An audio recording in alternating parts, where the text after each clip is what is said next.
et que les prières qui seront formulées puissent être bénéfiques à notre pays. ma wax ne waxtu wi ñu door lii suñu mbokku catholique yi door nañu seen koor nañ ko koor nag muy bu catholique muy bu jullit waxtu jaamu yàlla la waxtu nekk ak sa boroom la waxtu nekk ak say moroom la ak askan wi di waxtu woo xam ne dañuy ñaan dañuy delloo suñu lépp ci yàlla ñu di leen féliciter di leen wax ne loolu ñu dugg yàlla nañ ci génn ak jàmm parce que loolu moo am solo ma féliciter aussi puisque ñun waa Dakar lañu aussi suñu mbokku laayeen yi xam ngeen ni ci appel bi lañu génn suñu maam Limaamu yàlla may ko defal ko la mu ko defaloon communauté boobu ak waa Cap-Vert yépp ànd ci ñaari fan delloo seen boroom seen xel ci seen boroom ñaan waxtaane réew mi loolu lu am solo la ma bëgg aussi sant yàlla bu baax rendre hommage ci ñépp ñi nga xam ne yàlla dafa moom seen bakkan ci période bii ñu génn muy xeexu suñu démocratie muy ay ndaw yoo xam ne dañu faatu ci xeex pour que démocratie wu Sénégal gën a taxaw lu am solo la parce que waruñu fàtte mukk ce sacrifice là ñun ñëpp ñu am à l'esprit ni de 2021 depuis 3 ans bientôt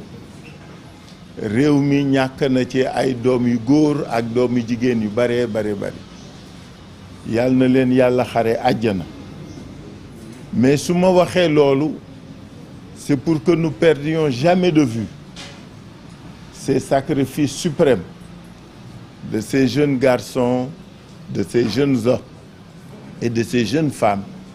yi nga xam ne ñàkk nañu seen bakkan sur le chemin de l'honneur pour que démocratie wu réew mi gën a sax gën a dëgër gën a yaatu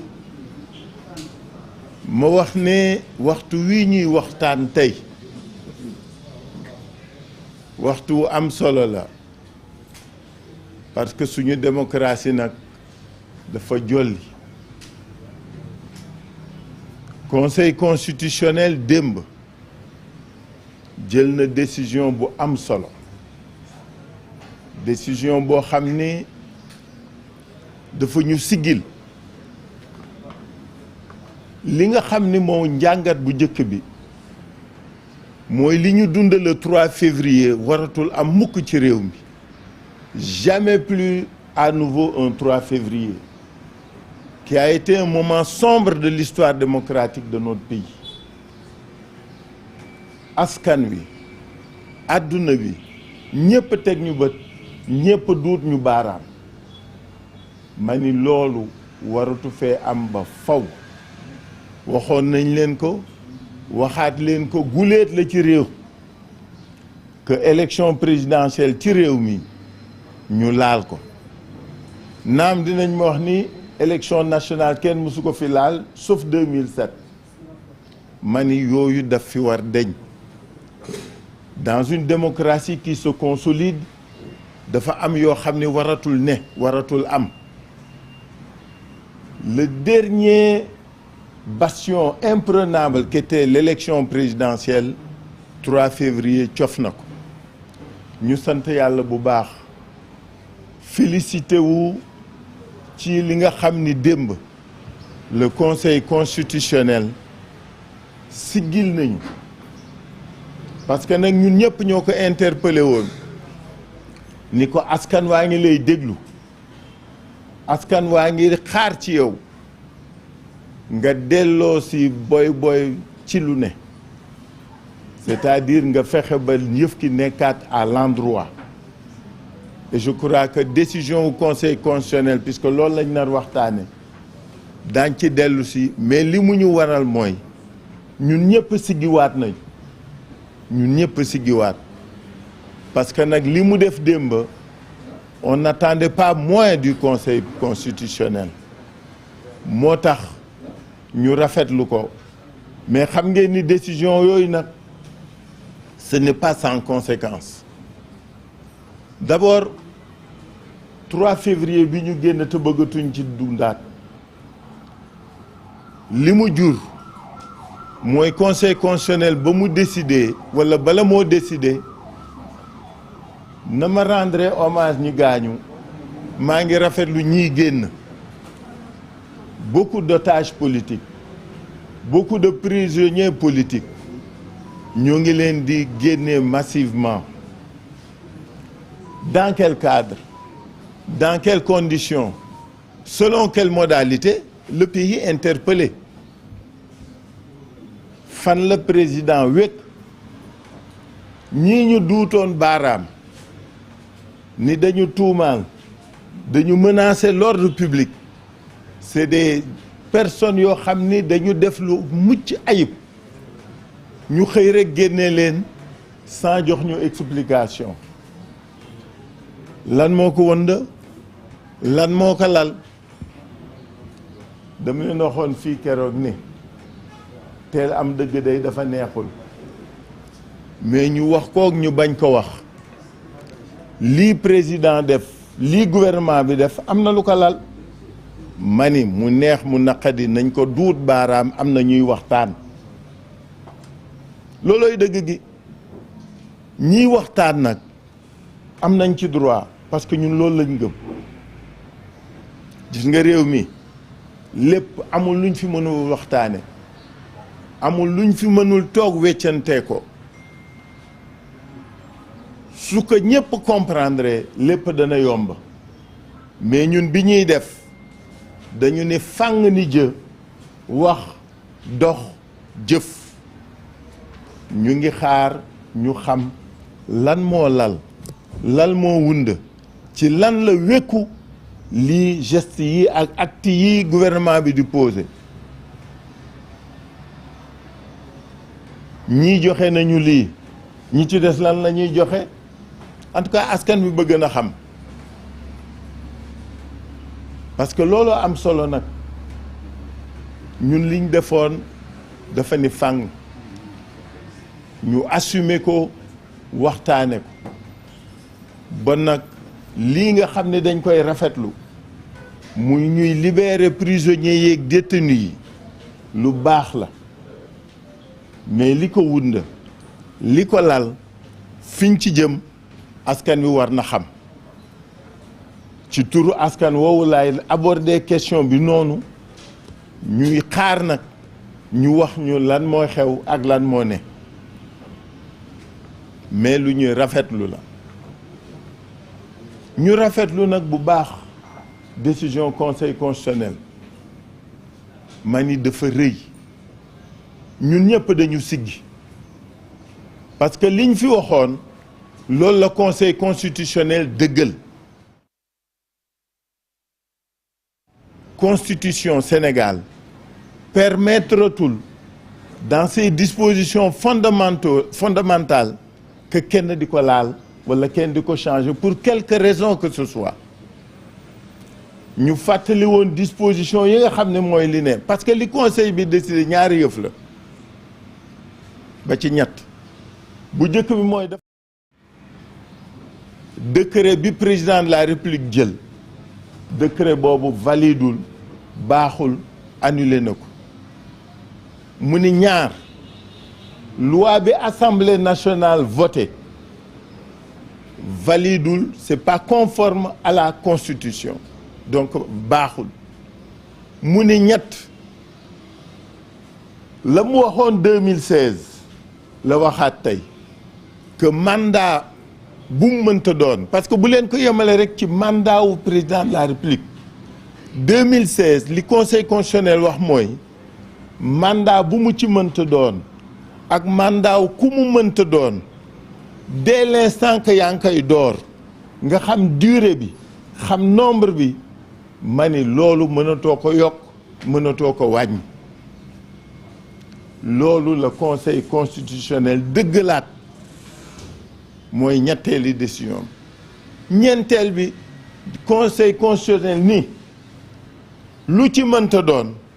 mandat président Macky Sall le 2 avril Macky Sall ne sera plus président de la République du Sénégal kooku dañ bëgg mu leer parce que loolu la waxaat juróomeel bi conseil ni comme que élection bi dafa war am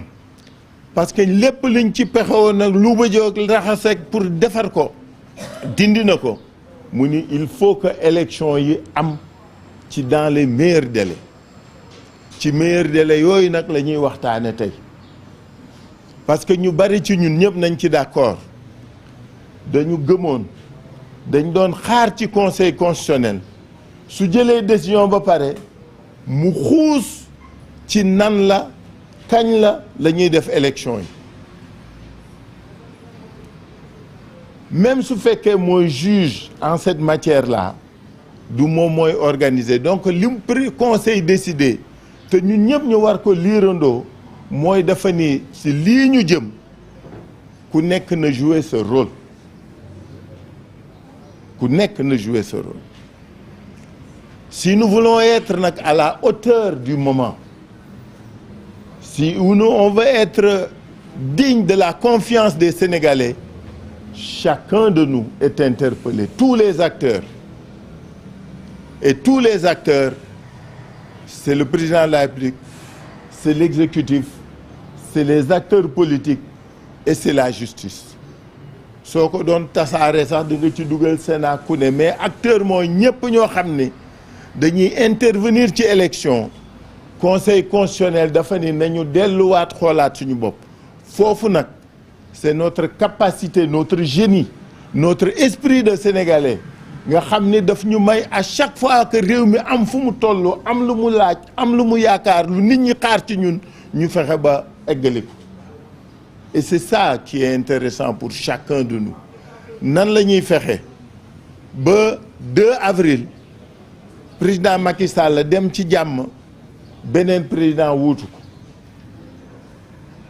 question bi ngeen war di bëgg poser mooy est-ce que élection yi dana mën a fexe ba mën am 2 avril ñaari schéma moo mën doon mën nañu xoolaat délai yi mën nañu xoolaat doxalin bi ak defin bi ba 2 avril président Macky Sall passé pouvoir ki nga xam ni moo ko wuutu mais xam ngeen calendrier bi certaines dispositions surtout en ce qui concerne l'élection présidentielle ce sont des dispositions constitutionnelles ou su fekkee code électoral la dispositions yi loi organique la c'est-à-dire soo ko doon voté dafa am lu mu laaj soo koy laal dafa am lu mu laaj donc liñ ci war jàngat mooy ñun askanu Sénégal ñun acteuru Sénégal politique ak lépp ci am war nañu ku nekk nag xoolaat Sénégal rek pour ñu trouver solution nan lay demee waxtaan lay doon décision lay doon li am solo mooy président seul mënu ko war décider démb maa ngi suivre sax yi débat ma dégg des responsables de la majorité ñenn ñi nee nañu bu président nangu décision bi ñenn ñi nee nañu président nu ko neex la koy defee su président xalaatee defe ko moom rekk kott dong mi ngi def loo xam ni du régler problème bi ce sont tous les acteurs qui doivent être impliqués dans le processus pour que élection yi am su ñu bëggee mu doon avant 2 avril xam nañu ci lan la ñuy jouer parce que ay délais la rek y a des délais légaux am na yoo xam ne c'est incompressible am na yoo xam ne c'est compressible mën nañ ci waxtaan mais li ma bëgg a wax foofu mooy ñun Khalifa président mooy que ni foofu ñu toll nag c'est le génie de notre peuple qui est interpellé c'est notre capacité à faire preuve de dépassement qui est attendue c'est nos moyens intellectuels politiques moraux qui vont faire en sorte que ku nekk fàtte jiital réew mi jiital démocratie am jàmm askan wi développement wu réew mi pour que ñu toog waxtaane ci nan dans quelles conditions luy ñëw la ci kanam la boobooy bi jiitu mais su ma déggee sama xarit di wax keroog naan bu président def lii président amatul choix 2 avril day dem ñiy wax leneen xëy na dañu xalaat article 52 yéen ñëpp xam ngeen article 52 li mu signifié ak li mu wund ma ne article 52 du xel article 52 du sago on vient de vivre le 3 février bu fi kenn wax article 52 surtout que pour que article 52 ñu mën ko utiliser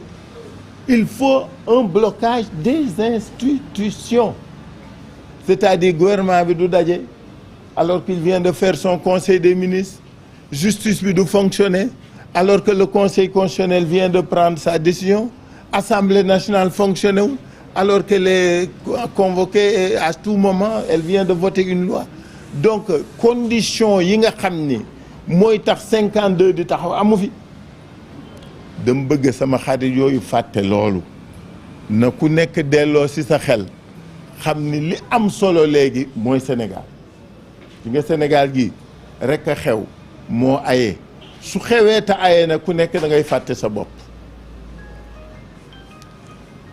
donc mbokki Sénégal mbokki àdduna le Sénégal a pris conscience de sa place, de sa position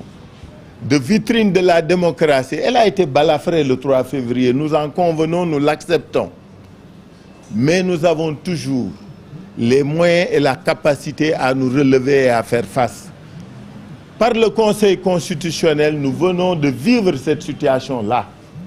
Bravo à ces magistrats qui ont répondu à notre attente. Bien sûr, nous sommes d'accord. Il y a des questions qui n'ont pas trouvé de réponse dans la décision du Conseil. Mais le Conseil a été très, très clair. Il a invalidé et le décret et la loi qui étaient incriminés. C'est cela qui importe. Il a mis les acteurs politiques de ce pays devant leurs responsabilités en réaffirmant qu'en tout état de cause,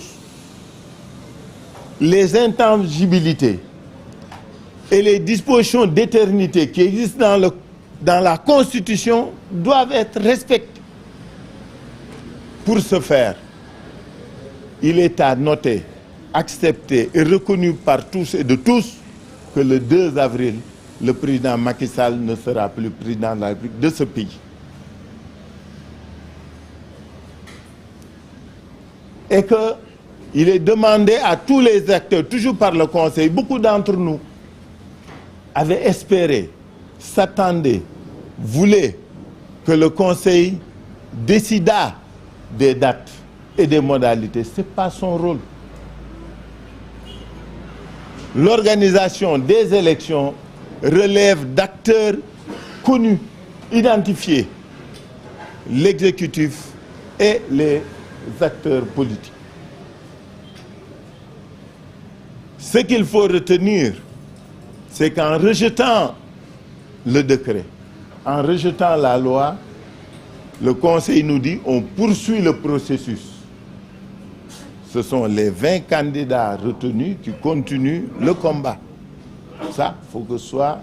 compris. Et que ces candidats-là, avec tous les autres, devront se battre pour que les délais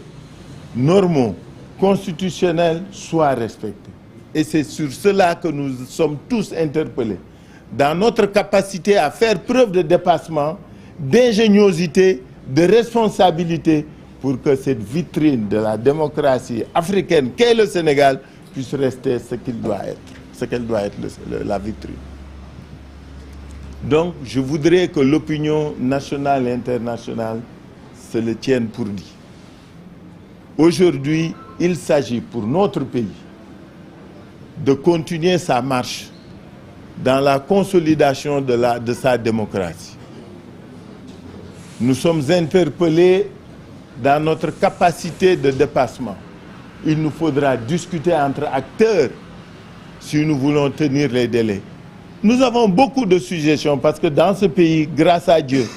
nous avons les ressources humaines, les ressources intellectuelles pour avancer ensemble. Nous avons eu toutes sortes de propositions. Beaucoup de schémas ont été esquissés. Il faudra se parler. Il faudra en parler. La coalition Khalifa Président considère aujourd'hui que cette exigence de se parler, de discuter, elle devra être de mise pour chacun de nous. Vous savez, ce pays, c'est dommage, on ne peut plus se parler. La calomnie, les insultes sont devenues monnaie courante. La suspicion. Il y a un terrorisme dans ce pays qui veut que kenn mënatul wax ak kenn. Koo waxal rek ñu suspecté la. Yóbbu nañ ma ñaari yoon palais. 2 fois nee nañu maa nga palais di waxtaan. Je vous avais dit ici et je le répète de manière solennelle et officielle. Je dois parler au président, je veux parler au président, il souhaite que le président me parle, le président veut me parler, je parlerai au président ci leer ci lu wóor du ma ko nëbb du ma ko làq. Si je dois aller au palais, j'irai au palais. Mais c'est ma décision, c'est notre décision. Kenn ñemeetu fi wax damay wax ak Macky.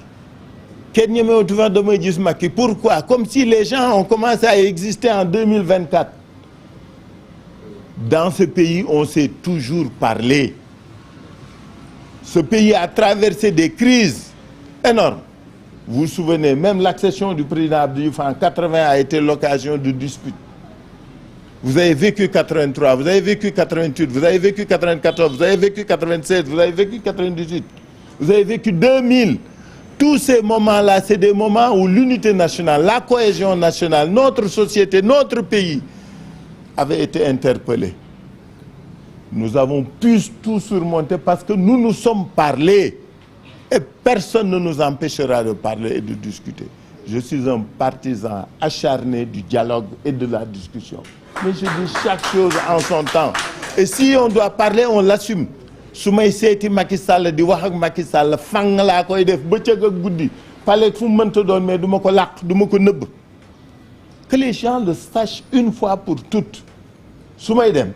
du ay tiktokeur xam nu ngeen leen tuddee qui va annoncer que je suis au palais. 2 fois on m'a dit je suis au palais. benn bi j'étais en réunion jusqu'à 4 heures du matin. Hier j'étais à Grand Yoff on me dit que je suis au palais. mani ji nga su may dem palais fang lay doon amul làq amul nëbbatu.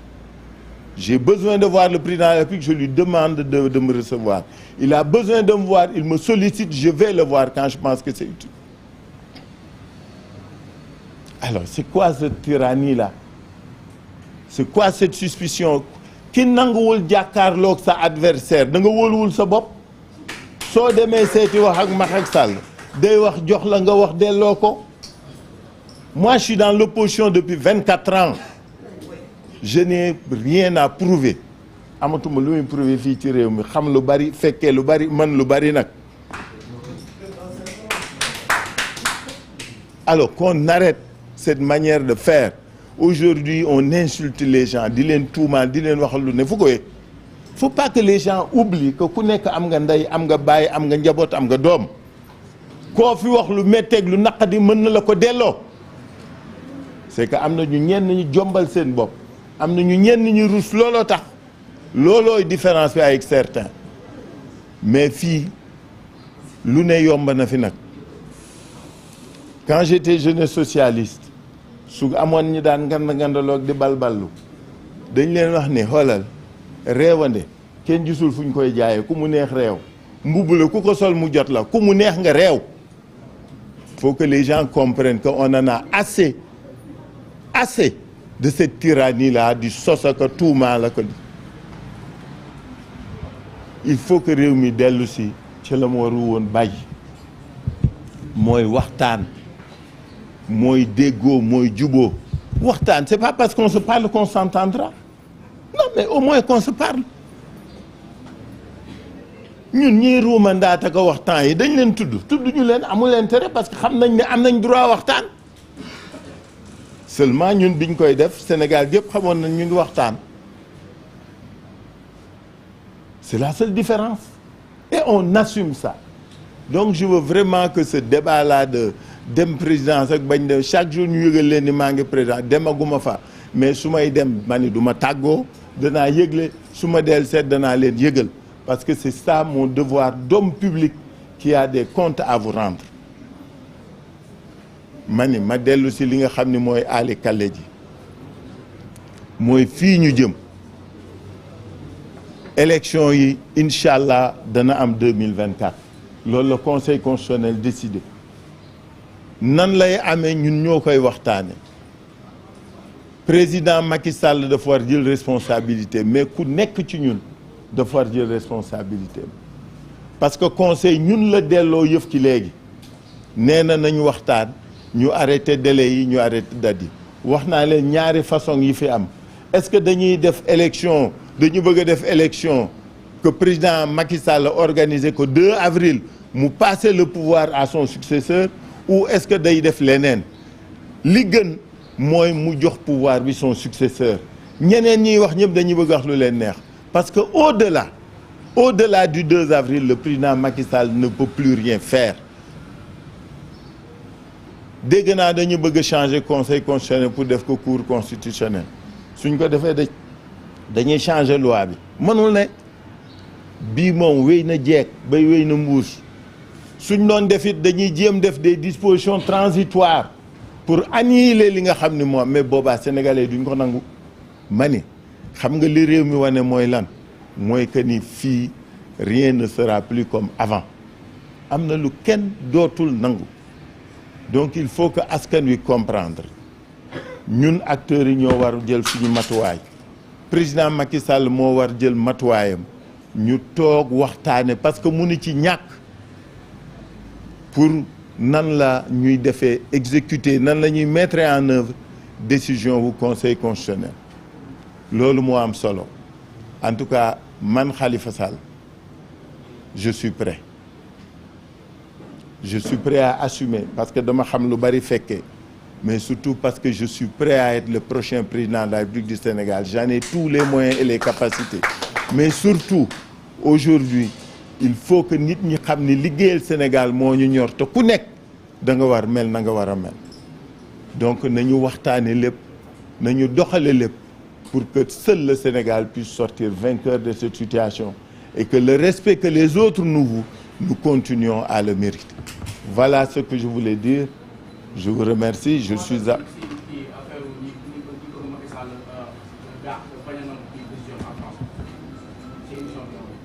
Que Macky Sall... Ouais, j'ai dit à propos d'une attitude, en tout cas, il se sursure. Parce que nit ku nekk da nga wax lu la wóor. Il se sursure qu'il y aurait des velléités, en tout cas certains partisans de la majorité veulent pousser le président à ne pas respecter la décision du Conseil, au prétexte, selon surtout certains, que le Conseil ne serait pas légitime ou crédible. Kooku béy wéy na mbuus béy wéy na mbuus ah excusez je suis désolé. Alors, donc, je voulais dire que c'est vraiment un débat dépassé. Le Conseil constitutionnel, conformément aux dispositions de la Constitution, a décidé, et vous le savez tous, les décisions du Conseil constitutionnel sont non susceptibles et insusceptibles de recours. Elles sont applicables à tout le monde, au président de la République, aux assemblées, aux administrations, à tous les citoyens. Donc, cette velléité-là est dépassée. Par contre, nous devons rester vigilants parce que le Conseil a laissé aux autorités compétentes, c'est ça le terme consacré, d'organiser la présidentielle dans les meilleurs délais. qu'est-ce qui reste à faire? Il ne s'agit plus de définir ou de déterminer que des candidats. Les candidats sont connus. Le Conseil a confirmé sa décision première.